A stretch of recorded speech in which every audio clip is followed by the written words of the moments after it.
Chapter 11. Meanwhile, the dinner in its earlier stages was dragging its slow length along, true to sterling form. The room was chilly, in spite of the calendar, and Aunt Alberta had the gas logs lighted. Everybody in the clan envied her those gas logs, except Valency. Glorious open fires blazed in every room of her blue castle when autumnal nights were cool. But she would have frozen to death in it before she would have committed the sacrilege of a gas log. Uncle Herbert made his hearty perennial joke when he helped Aunt Wellington to the cold meat. "Mary, will you have a little lamb?" Aunt Mildred told the same old story of once finding a lost ring in a turkey's crop. Uncle Benjamin told his favorite prosy tale of how he had once chased and punished a now famous man for stealing apples. Second cousin Jane described all her sufferings with an ulcerating tooth. Aunt Wellington admired the pattern of Aunt Alberta's silver teaspoons and lamented the fact that one of her own had been lost. "It spoiled the set. I could never get it matched, and it was my wedding present from dear old Aunt Matilda." Aunt Isabel thought the seasons were changing, and couldn't imagine what had become of our good old-fashioned springs. Cousin Georgiana, as usual, discussed the last funeral, and wondered audibly, "Which of us will be the next to pass away?" Cousin Georgiana could never say anything as blunt as "die." Valency thought she could tell her, but didn't. Cousin Gladys, likewise as usual, had a grievance. Her visiting nephews had nipped all the buds off her houseplants and chivied her brood of fancy chickens. "Squeeze some of them actually to death, my dear." "Boys will be boys," reminded Uncle Herbert tolerantly. "But they needn't be ramping, rampageous animals," retorted Cousin Gladys, looking round the table for appreciation of her wit. Everybody smiled except Valency. Cousin Gladys remembered that. A few minutes later, when Ellen Hamilton was being discussed, Cousin Gladys spoke of her as "one of those shy plain girls who can't get husbands," and glanced significantly at Valency. Uncle James thought the conversation was sagging to a rather low plane of personal gossip. He tried to elevate it by starting an abstract discussion on the greatest happiness. Everybody was asked to state his or her idea of the greatest happiness. Aunt Mildred thought the greatest happiness for a woman was to be a loving and beloved wife and mother. Aunt Wellington thought it would be to travel in Europe. Olive thought it would be to be a great singer like Tetrazzini. Cousin Gladys remarked mournfully that her greatest happiness would be to be free, absolutely free from neuritis. Cousin Georgiana's greatest happiness would be to have her dear dead brother Richard back. Aunt Alberta remarked vaguely that the greatest happiness was to be found in the poetry of life, and hastily gave some directions to her maid to prevent anyone asking her what she meant. Mrs. Frederick said the greatest happiness was to spend your life in loving service for others, and Cousin Stickles and Aunt Isabel agreed with her. Aunt Isabel with a resentful air, as if she thought Mrs. Frederick had taken the wind out of her sails by saying it first.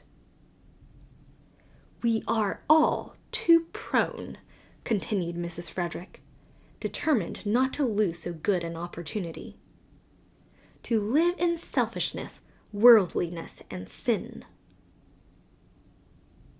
The other women all felt rebuked for their low ideals, and Uncle James had a conviction that the conversation had been uplifted with a vengeance.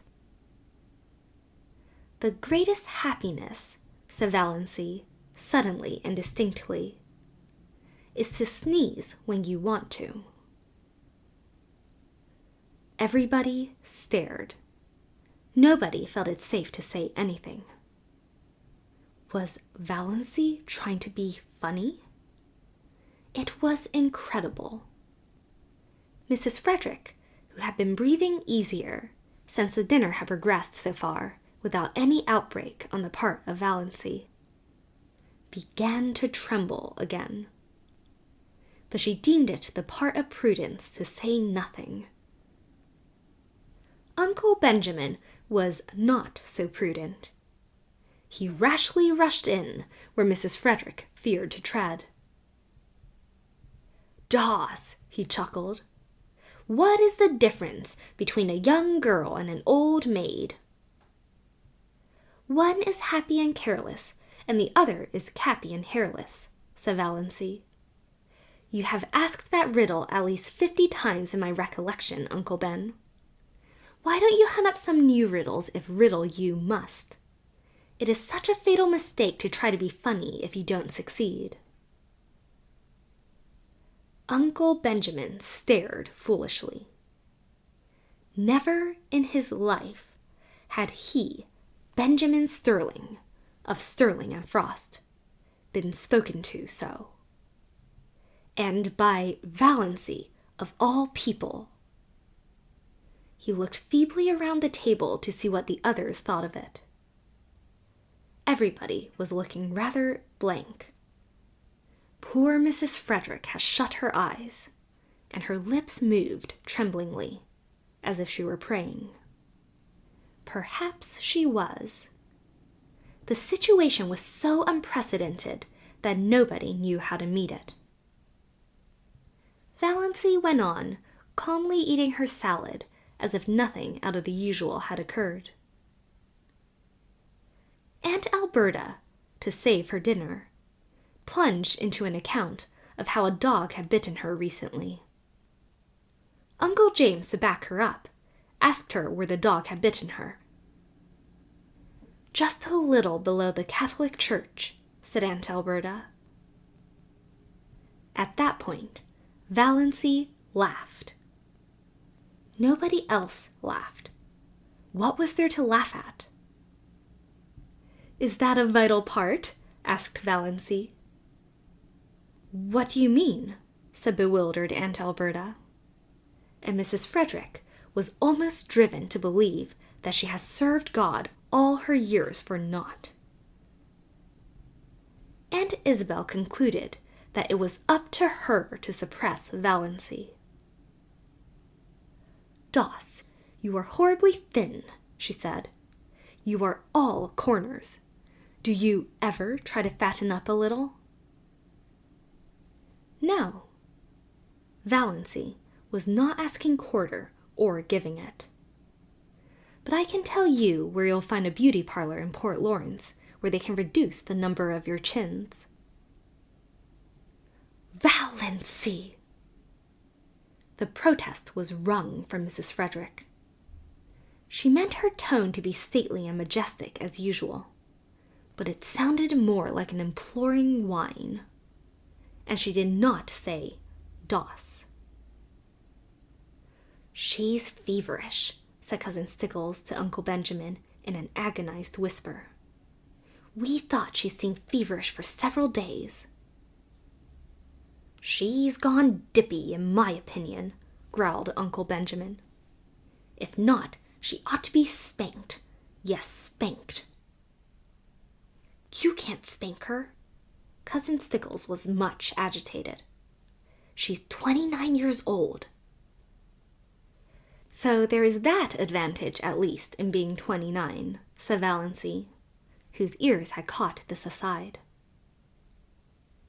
Doss," said Uncle Benjamin, "when I am dead, you may say what you please. As long as I am alive, I demand to be treated with respect." "Oh, but you know we're all dead," said Valancy. "The whole Sterling clan.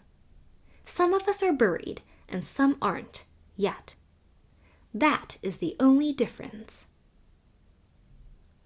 "Doss," said Uncle Benjamin, thinking it might cow Valancy. "Do you remember the time you stole the raspberry jam?" Valancy flushed scarlet, with suppressed laughter, not shame. She had been sure Uncle Benjamin would drag that jam in somehow. "Of course I do," she said. "It was good jam. I've always been sorry I hadn't time to eat more of it before you found me. Oh, look at Aunt Isabel's profile on the wall. Did you ever see anything so funny?" Everybody looked, including Aunt Isabel herself, which, of course, destroyed it. But Uncle Herbert said kindly, I wouldn't eat any more if I were you, Doss. It isn't that I grudge it, but don't you think it would be better for yourself? Your stomach seems a little out of order." "Don't worry about my stomach, old dear," said Valancy. "It is all right. I'm going to keep right on eating. It's so seldom I get the chance of a satisfying meal." It was the first time anyone had been called "old dear" in Deerwood. The Sterlings thought Valancy had invented the phrase, and they were afraid of her from that moment. There was something so uncanny about such an expression. But in poor Mrs. Frederick's opinion, the reference to a satisfying meal was the worst thing Valancy has said yet.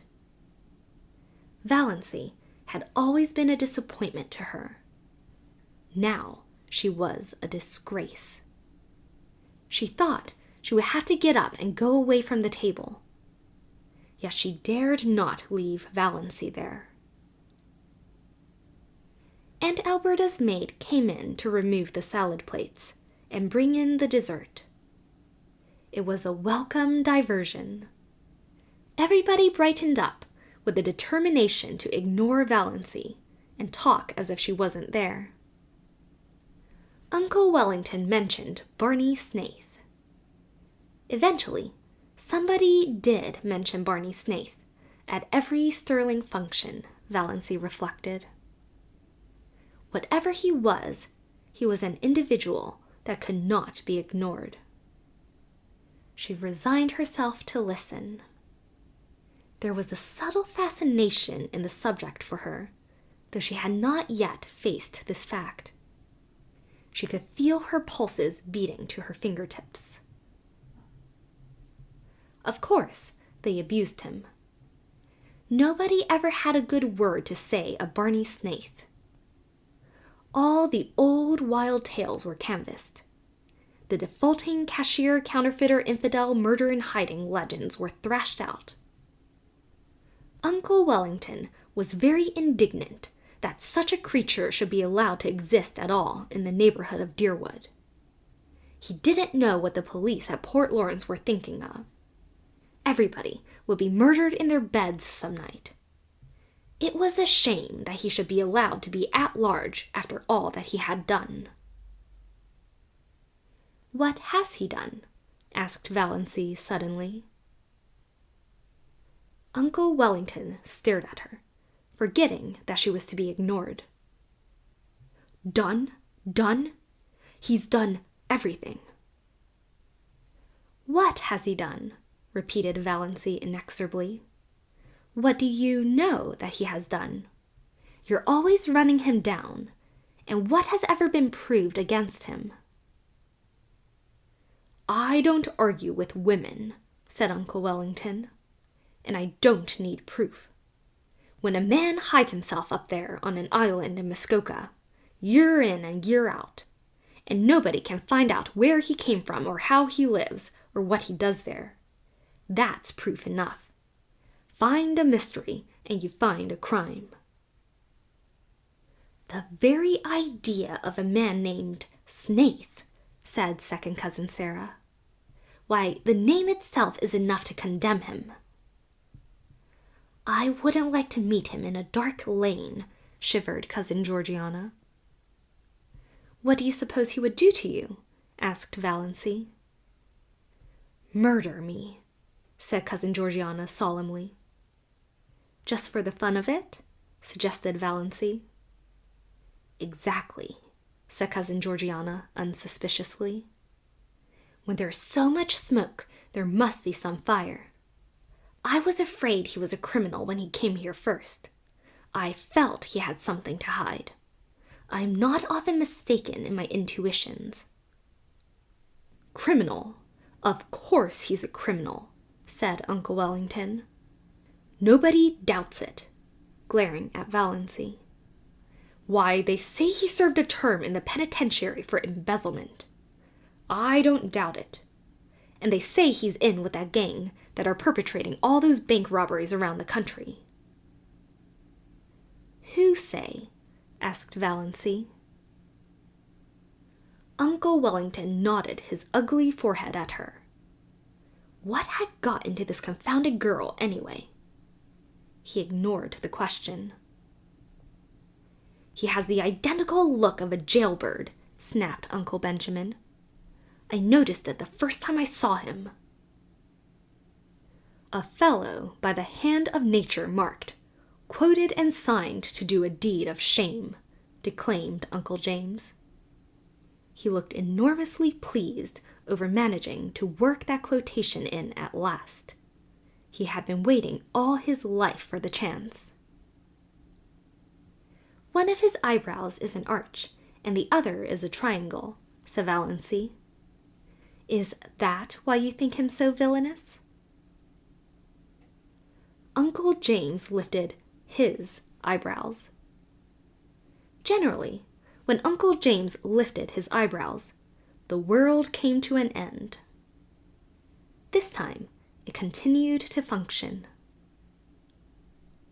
How do you know his eyebrows so well, Doss? Asked Olive, a trifle maliciously. Such a remark would have covered Valancy with confusion 2 weeks ago, and Olive knew it. Yes, how? Demanded Aunt Wellington. I've seen him twice, and I looked at him closely, said Valancy composedly. I thought his face the most interesting one I ever saw. There's no doubt there's something fishy in the creature's past life, said Olive, who began to think she was decidedly out of the conversation, which had centered so amazingly around Valancy. But he can hardly be guilty of everything he's accused of, you know. Valancy felt annoyed with Olive. Why should she speak up in even this qualified defense of Barney Snaith? What had she to do with him? For that matter, what had Valancy? But Valancy did not ask herself this question. They say he keeps dozens of cats in that hut up back on Mistawis, said second cousin Sarah Taylor, by way of appearing not entirely ignorant of him.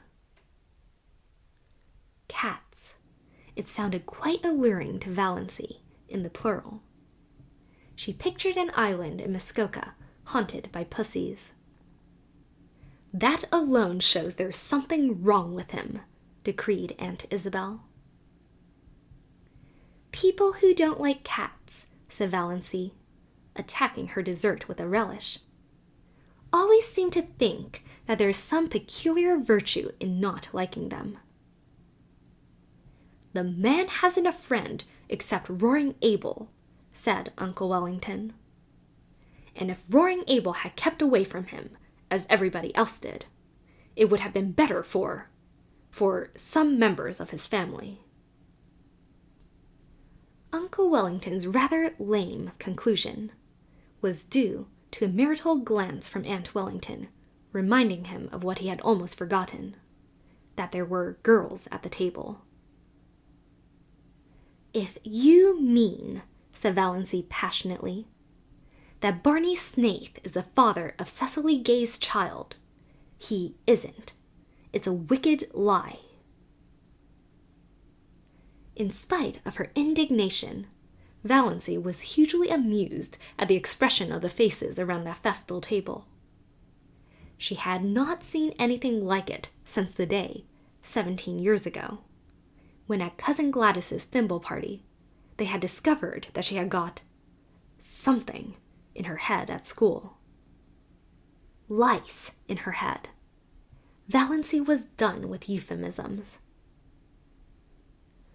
Poor Mrs. Frederick was almost in a state of collapse. She had believed, or pretended to believe, that Valancy still supposed that children were found in parsley beds. "Hush, hush," implored Cousin Stickles. "I don't mean to hush," said Valancy perversely. "I've hush-hushed all my life. I'll scream if I want to. Don't make me want to. And stop talking nonsense about Barney Snaith." Valancy didn't exactly understand her own indignation. What did Barney Snaith's imputed crimes and misdemeanors matter to her? And why, out of them all, did it seem most intolerable that he should have been poor pitiful little Cecily Gay's false lover? For it did seem intolerable to her. She did not mind when they called him a thief and a counterfeiter and a jailbird, but she could not endure to think that he had loved and ruined Cecily Gay. She recalled his face on the 2 occasions of their chance meetings, his twisted, enigmatic, engaging smile, his twinkle, his thin, sensitive, almost ascetic lips, his general air of frank daredeviltry. A man with such a smile and lips might have murdered or stolen, but he could not have betrayed. She suddenly hated everyone who said it or believed it of him. "When I was a young girl, I never thought or spoke about such matters, Doss," said Aunt Wellington crushingly. "But I'm not a young girl," retorted Valancy, uncrushed. "Aren't you always rubbing that into me? And you are all evil-minded, senseless gossips. Can't you leave poor Cissy Gay alone? She's dying. Whatever she did, God or the devil has punished her enough for it. You needn't take a hand, too. As for Barney Snaith, the only crime he has been guilty of is living to himself and minding his own business. He can, it seems, get along without you, which is an unpardonable sin, of course, in your little snobocracy." Valancy coined that concluding word suddenly, and felt that it was an inspiration. That was exactly what they were, and not one of them was fit to mend another. "Valancy, your poor father would turn over in his grave if he could hear you," said Mrs. Frederick. "I dare say he would like that for a change," said Valancy brazenly. "Doss," said Uncle James heavily, "the 10 Commandments are fairly up to date still, especially the 5th. Have you forgotten that?" "No," said Valancy, "but I thought you had, especially the 9th. Have you ever thought, Uncle James, how dull life would be without the 10 Commandments? It is only when things are forbidden that they become fascinating." But her excitement had been too much for her. She knew, by certain unmistakable warnings, that one of her attacks of pain was coming on. It must not find her there. She rose from her chair. "I am going home now. I only came for the dinner. It was very good, Aunt Alberta, although your salad dressing is not salt enough, and a dash of cayenne would improve it. None of the flabbergasted silver wedding guests could think of anything to say until the long gate clanged behind Valancy in the dusk. Then, "She's feverish. I've said right along she was feverish," moaned Cousin Stickles. Uncle Benjamin punished his pudgy left hand fiercely with his pudgy right. "She's dippy. I tell you, she's gone dippy," he snorted angrily. "That's all there is about it. Clean dippy." "Oh, Benjamin," said Cousin Georgiana soothingly, "don't condemn her too rashly. We must remember what dear old Shakespeare says, that charity thinketh no evil." "Charity, poppycock," snorted Uncle Benjamin. "I never heard a young woman talk such stuff in my life as she just did. Talking about things she ought to be ashamed to think of, much less mention. Blaspheming, insulting us. What she wants is a generous dose of spankweed, and I'd like to be the one to administer it. Uncle Benjamin gulped down the half of a scalding cup of coffee. "Do you suppose that the mumps could work on a person that way?" wailed Cousin Stickles. "I opened an umbrella in the house yesterday," sniffed Cousin Georgiana. "I knew it betokened some misfortune." "Have you tried to find out if she has a temperature?" asked Cousin Mildred. "She wouldn't let Amelia put the thermometer under her tongue," whimpered Cousin Stickles.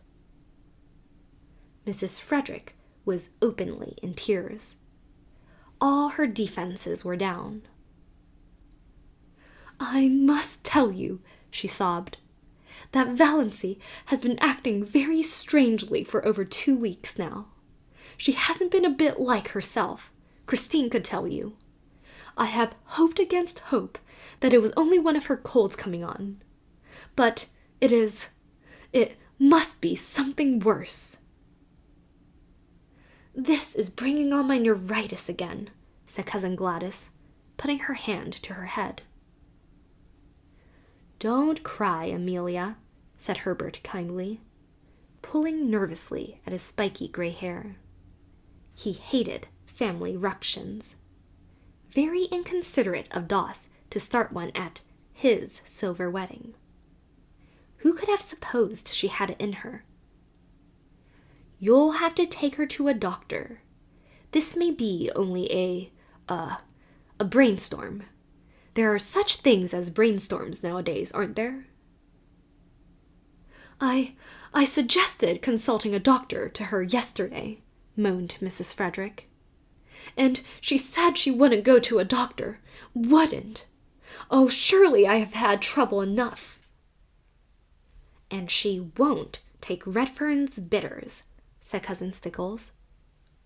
"Or anything," said Mrs. Frederick. "And she's determined to go to the Presbyterian church," said Cousin Stickles. Repressing, however, to her credit be it said, the story of the banister. "That proves she's dippy," growled Uncle Benjamin. "I noticed something strange about her the minute she came in today. I noticed it before today." Uncle Benjamin was thinking of mirage. Everything she said today showed an unbalanced mind. That question, was it a vital part? Was there any sense at all in that remark? None whatever. There never was anything like that in the Sterlings. It must be from the Wansbarras. Poor Mrs. Frederick was too crushed to be indignant. "I never heard of anything like that in the Wansbarras," she sobbed. "Your father was odd enough," said Uncle Benjamin. "Poor Pa was peculiar," admitted Mrs. Frederick tearfully. "But his mind was never affected." "He talked all his life exactly as Valancy did today," retorted Uncle Benjamin. And he believed he was his own great-great-grandfather born over again. I've heard him say it.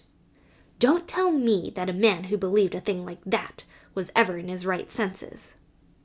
Come, come, Amelia, stop sniffling. Of course Doss has made a terrible exhibition of herself today, but she's not responsible. Old maids are apt to fly off at a tangent like that. If she had been married when she should have been, she wouldn't have got like this. Nobody wanted to marry her, said Mrs. Frederick, who felt that, somehow, Uncle Benjamin was blaming her. Well, fortunately there's no outsider here, snapped Uncle Benjamin. We may keep it in the family yet. I'll take her over to see Dr. Marsh tomorrow. I know how to deal with pig-headed people. Won't that be best, James? We must have medical advice, certainly, agreed Uncle James. Well, that's settled. In the meantime, Amelia, act as if nothing had happened, and keep an eye on her. Don't let her be alone. Above all, don't let her sleep alone. Renewed whimpers from Mrs. Frederick. I can't help it. Night before last I suggested she'd better have Christine sleep with her. She positively refused, and locked her door. Oh, you don't know how she's changed. She won't work. At least, she won't sew. She does her usual housework, of course. But she wouldn't sweep the parlor yesterday morning, though we always sweep it on Thursdays. She said she'd wait till it was dirty. Would you rather sweep a dirty room than a clean one? I asked her. She said, of course, I'd see something for my labor then. Think of it. Uncle Benjamin thought of it. The jar of pot-pourri, Cousin Stickles pronounced it as spelled, has disappeared from her room. I found the pieces in the next lot. She won't tell us what happened to it. I should never have dreamed it of Doss, said Uncle Herbert. She has always seemed such a quiet, sensible girl. A bit backward, but sensible. The only thing you can be sure of in this world is the multiplication table, said Uncle James, feeling cleverer than ever.